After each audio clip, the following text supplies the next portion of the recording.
আসসালামু আলাইকুম সবাইকে, আশা করি সবাই ভালো আছেন। আম, আমি আল্লাহর অশেষ রহমতে ভালো আছি এবং আশা করছি আপনারা সবাই ভালো আছেন আল্লাহর রহমতে, এবং সবাই পরিবার পরিজন নিয়ে সুস্থ আছেন।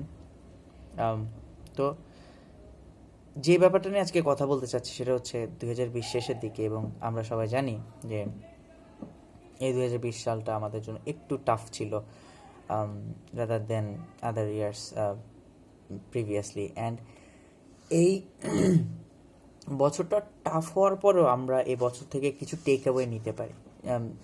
মানে এই বছরটা আমাদের জন্য একটা শেখার বছর ছিল। আমরা অনেক কিছু ভালো শিখতে পারি। আমরা কি শিখতে পারি এখান থেকে? ফার্স্ট অফ অল, আমরা যেটা দেখি যে এবছর আমাদের এটাই শেখায় যে হেলথ ইজ ওয়েলথ। আমরা এটা ছোটোবেলা থেকেই সবাই জানি যে health is wealth, health is wealth, কিন্তু এই বছরটাতে আমরা এটা সবচেয়ে বেশি উপলব্ধি করেছি। এখন এইখানে একটা কথা আছে যে হেলথ বলতে আমরা কি বুঝি। হেলথ বলতে আমার কাছে দুটো জিনিস, একটা হচ্ছে ফিজিক্যাল হেলথ আর একটা হচ্ছে মেন্টাল হেলথ। আর দুটার ব্যালেন্স যখন হবে তখন আপনি হেলদি। কারণ একটার যদি আপনার ঠিক না থাকে, অন্যটা আপনার যতই ভালো থাকুক না কেন, you will not feeling to do anything. আপনার কাজে এনার্জি পাবেন না, আপনার কাজে গতি আসবে না, দেন হচ্ছে আপনার কাজের আউটপুট ভালো হবে না, এরকম আর নানা ধরনের সমস্যা হবে। কিন্তু দুটা যদি ব্যালেন্স হয় তখন আপনি দেখবেন যেদিন আপনার মুড অফ ছিল সেদিন আপনি একটা কাজ করতে হয়তো 4 ঘন্টা লাগছে, যেদিন আপনার মুড ভালো সেদিন হয়তো 1.5 ঘন্টা 2 ঘন্টার পর কাজটা শেষ হয়ে যাচ্ছে, আপনি মজা পাচ্ছেন কাজটা করতে। সো এই দুটো জিনিস ব্যালেন্স করাটা আমাদের জন্য এখন সবচেয়ে বেশি ইম্পর্ট্যান্ট। আর এই করোনাকালে আমরা এটা দেখি যে আমাদের চারপাশে যা কিছুই আছে না কেন, যত ম্যাটেরিয়ালিস্টিক জিনিস আমাদের পাশে থাকুক না কেন, আমাদের যদি হেলথ ভালো না থাকে অথবা আমাদের ক্লোজার ওয়ান্সদের হেলথ যদি ভালো না থাকে, আমাদের আসলে সময়টা খুব একটা ভালো যায় না। এখন এগুলোকে ভালো রাখতে হবে, কিন্তু আমাদের দেশে একটা ব্যাপার হচ্ছে আমরা ফিজিক্যাল হেলথটাকে বলতে হেলথ বুঝি, কিন্তু মেন্টাল হেলথ যে কত বড় একটা পার্ট এই পুরো হেলথ ব্যাপারটার, এটাকে আমরা স্কিপ করে যাই, আর এটা একেবারেই উচিত বলে আমি মনে করি না। তো মেন্টাল হেলথ এমন একটা জিনিস যেটা হচ্ছে আমাদের বডিকে একটা স্পিরিচুয়াল প্রেশার দেয়, একটা এনার্জি দেয়, যাতে করে আমরা সামনে এগিয়ে যাই। আপনার মেন্টাল স্ট্রেংথ যদি ভালো থাকে, স্ট্রং হয় আপনার মেন্টালিটি অনেক, তখন দেখবেন আপনি অনেক কিছু এমন করতে পারছেন যেটা আপনি হয়তো মেন্টালি স্ট্রং না হলে করতে পারতেন না, কখনোই চিন্তাও করতেন না। সাইমালটেনিয়াস আপনার ফিজিক্যাল হেলথও এতটাই ইম্পর্টেন্ট। যখন আপনার ফিজিক্যাল হেলথ ভালো থাকে তখন দেখবেন যে আপনার মেন্টাল হেলথ অটোমেটিক অনেক সময় ভালো আছে, কারণ আপনার শরীরটা ভালো। কিন্তু শরীরটা অসুস্থ হলে দেখবেন যে আপনার ব্রেনও ঠিকমতো আপনার সাথে ফাংশন করতেছে না, আপনার বডির সাথে তারা সিনক্রোনাইজেশন হচ্ছে না, আপনার বডি আর আপনার ব্রেনের অথবা আপনার মাইন্ডের, আপনার মেন্টালিটির। তো এগুলোর সিনক্রোনাইজেশনটা অনেক বেশি জরুরি। আচ্ছা, কথা না বাড়াই, আজকে বেসিক্যালি বলতে চাই যে কীভাবে মেন্টাল হেলথের আমরা গুরুত্ব রাখতে, মানে গুরুত্ব তো আছে, কীভাবে মেন্টাল হেলথকে আমরা ভালো রাখতে পারি।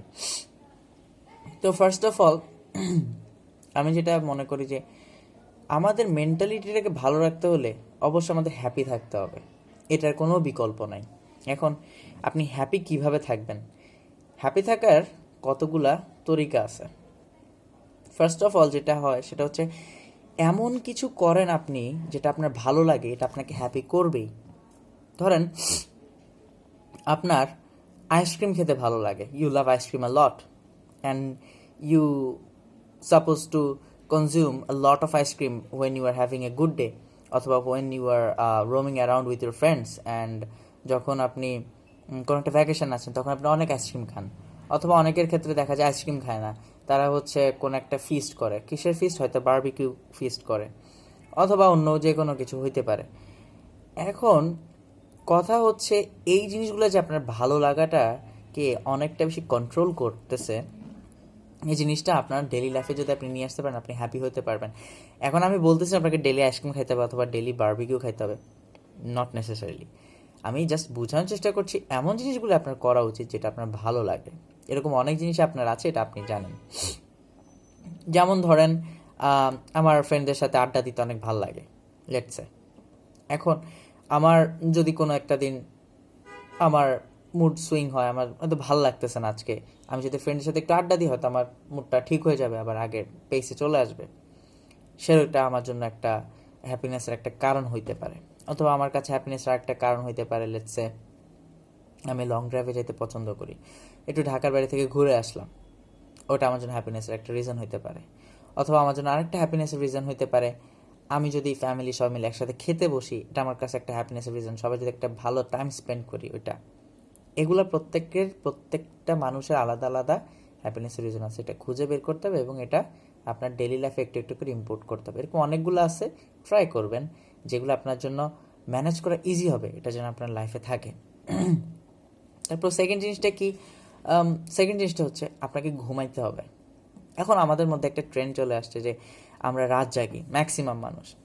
কিছু কিছু আপনি ইনস্টাগ্রামে গেলে অথবা ইউটিউবে ক্লিক বেটসের জন্য দেখতে পাবেন যে মানুষ যারা লিডার্স অথবা ধরেন যারা সাকসেসফুল পার্সন, ইভেন অনেক স্পিকারও বলে থাকে যে সাকসেসফুলরা হয়তো 4:30টায় ঘুমাতে যায় অথবা 4:30টায় ঘুম থেকে উঠে। এখন আমার জন্য 4:30টায় ঘুম থেকে ওঠা আমাদের জন্য অনেক টাফ হয়ে যায় ম্যাক্সিমাম মানুষের জন্য। আমরা ভাবি যে এত সকাল কীভাবে ঘুম থেকে উঠবো, ইটস বেটার আমরা 4:30টায় ঘুমাতে যাই, রাত জাগতে পারি। কিন্তু আপনি কি রাতটা ইউটিলাইজ করতেছেন? আপনার এফিসিয়েন্সিটা কতটুক আছে এটা আপনাকে দেখতে হবে। আপনাকে রাতে এফিসিয়েন্সি বেশি না আপনার সকালে এফিসিয়েন্সি বেশি? আপনি যদি মনে করেন যে রাত জাগলে আপনার এফিসিয়েন্সি বাড়ে, ওকে ভালো, তাহলে আপনি রাত জাগতে পারেন। কিন্তু আপনাকে এখানে ফিজিক্যাল হেলথের দিকে একটু নজর দিতে হবে। কেন বলি? কারণ আমাদের যে গ্রোথ হরমোন আছে সেটা রাত 10টার পরে অ্যাক্টিভ হয় সাধারণত, এটা মেডিকেল সায়েন্স বলে। এখন এই গ্রোথ হরমোন কি করে? এটা কিন্তু সবারই নিঃসরণ হয়। এটা হচ্ছে আমাদের সারাদিন আমরা কাজকর্ম করার পর আমাদের বডি যে ড্যামেজটা হয়, সেলগুলো যে ড্যামেজ, এটা রিপেয়ার করে। আপনার কিন্তু ব্রেনেও কিন্তু একটা সেল আছে, এটাও কিন্তু ড্যামেজ হয়, এটা রিপেয়ার করাটা জরুরি। এখন আপনি যদি না ঘুমান, আপনার ড্যামেজ সেলগুলো কিন্তু রিপেয়ার হওয়ার জন্য এনাফ টাইম পাচ্ছে না। তাদের যে সময় সবচেয়ে বেশি অ্যাক্টিভ থাকার কথা রিপেয়ার হওয়ার জন্য, ওই টাইমটা সে পাচ্ছে না। তাহলে কিন্তু আপনি আস্তে আস্তে ডে বাই ডে আপনার ফিজিক্যাল হেলথটা খারাপ হবে। আপনার ফিজিক্যাল হেলথ খারাপ হলে আপনার মেন্টাল হেলথও আলটিমেটলি খারাপ হয়ে যাবে। ওকে, এখন তাহলে আমরা কী করতে পারি? What we can do is আমরা চেঞ্জ করতে পারি।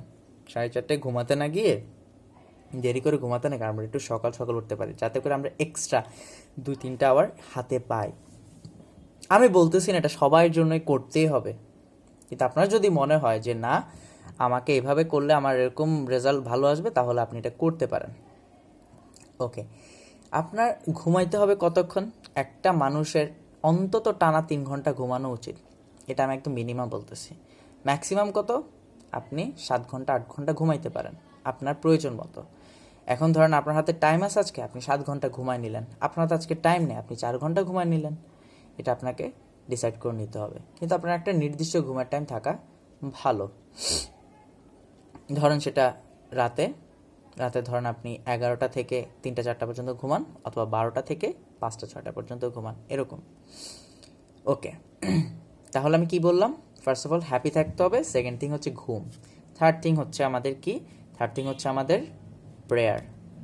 আমরা মুসলিম যারা আছি, নামাজটা তাদের জন্য সবচেয়ে best way to it is like gate away from depression and other kind of mental issues. দেখেন, নামাজ, ট্রাস্ট মি, নামাজটা আপনি ট্রাই করেন, আস্তে আস্তে আপনি যদি না পড়ে থাকেন নামাজটা ট্রাই করেন, দেখবেন আপনাকে অনেক কিছু থেকে নামাজ হেল্প করবে, অনেক কিছু থেকে আপনাকে বুঝতে সাহায্য করবে, অনেক এ ধরনের মেন্টাল ইস্যু থেকে বেরিয়ে আসতে সাহায্য করবে এবং আপনার হেলথকেও ভালো করবে। এখন অন্যান্য ধর্মের মানুষের যেই মানে প্রেয়ার টাইমটা আছে, ওটাও ইউটিলাইজ ওরা করতে পারে। এখন আমি যেটা মনে করি, প্রেয়ার হচ্ছে ইজ লাইক মেডিটেশন।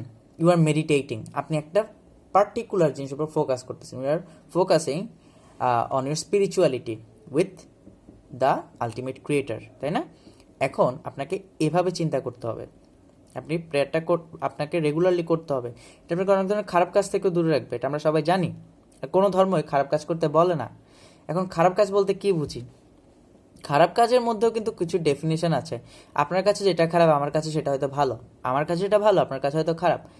এটা কিন্তু আপনাকে বুঝে নিতে হবে কোনটা আসলে সমাজের কাছে ভালো, কোনটা আসলে খারাপ, আর কোনটা আপনার জন্য খারাপ এটা আপনাকে বুঝতে হবে।